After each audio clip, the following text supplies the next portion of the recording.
जय श्रीमन नारायण। गर्भ गीता में अर्जुन भगवान श्री कृष्ण से कहते हैं कि हे भगवान, तुम पार ब्रह्म हो, तुमको मैं नमस्कार करता हूँ। मैं तुमको अब तक संबंधी जानता था, अब मैं परमेश्वर मानता हूँ। हे पार ब्रह्म, मैं आपसे पूछता हूँ कि गुरु दीक्षा कैसी होती है, कृपा कर कहिए। तो भगवान श्री कृष्ण अर्जुन से कहते हैं कि हे अर्जुन, तुम धन्य हो और फिर तुम्हारी माता भी धन्य है, जिनके तुम जैसे पुत्र हुए, जिसने यह गुरु दीक्षा पूछी है। हे अर्जुन, सारे संसार के गुरु जगन्नाथ हैं। विद्या का गुरु काशी, चारों वर्णों का गुरु ब्राह्मण, ब्राह्मण का गुरु सन्यासी, सन्यासी उसको कहते हैं जिसने सबको त्याग करके मेरे विषय मन लगाया है, सो ब्राह्मण जगत गुरु है। हे अर्जुन, यह बात ध्यान देने सुनने की है। गुरु कैसा हो? जिसने सब इंद्रियों को जीती हो, जिसको सब संसार ईश्वर रूप नजर आता हो, ऐसा गुरु करे। जो परमेश्वर को जानने वाला होवे, उस गुरु की पूजा सब तरह से करे। हे अर्जुन, जो गुरु का भक्त है सो मेरा भक्त है।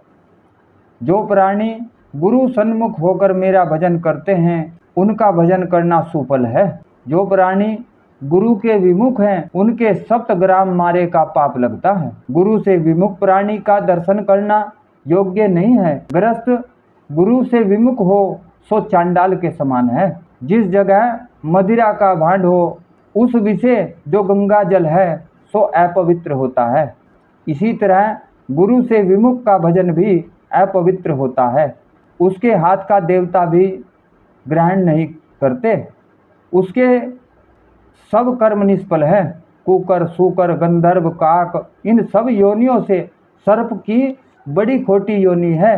इन सब से भी वह मनुष्य खोटा है जो गुरु नहीं करता। गुरु बिना गति नहीं होती, अवश्य नरक को जावेगा। गुरु दीक्षा बिना प्राणी के सब कर्म निष्फल होते हैं।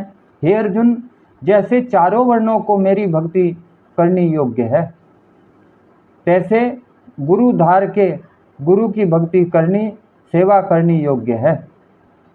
जैसे सब नदियों में गंगा श्रेष्ठ है, सब व्रतों में एकादशी का व्रत श्रेष्ठ है, वैसे ही हे अर्जुन, सबसे गुरु की सेवा उत्तम है। गुरु दीक्षा बिना प्राणी पशु योनि पाता है, 84 में भ्रमता रहता है, सब कष्ट भोगता है। अर्जुन कहते हैं कि हे भगवान, गुरु दीक्षा क्या वस्तु है, यह बताइए। तो श्री भगवान कहते हैं कि हे अर्जुन, तू धन्य है। गुरु दीक्षा दोनों अक्षर है हरि नाम। इन अक्षरों को गुरु कहता है। यह चारों वर्णों को जपना श्रेष्ठ है। हे अर्जुन, जो गुरु की सेवा करता है वह मेरी ही सेवा करता है। मेरी उस पर प्रसन्नता है। वह 84 से छूट जावेगा।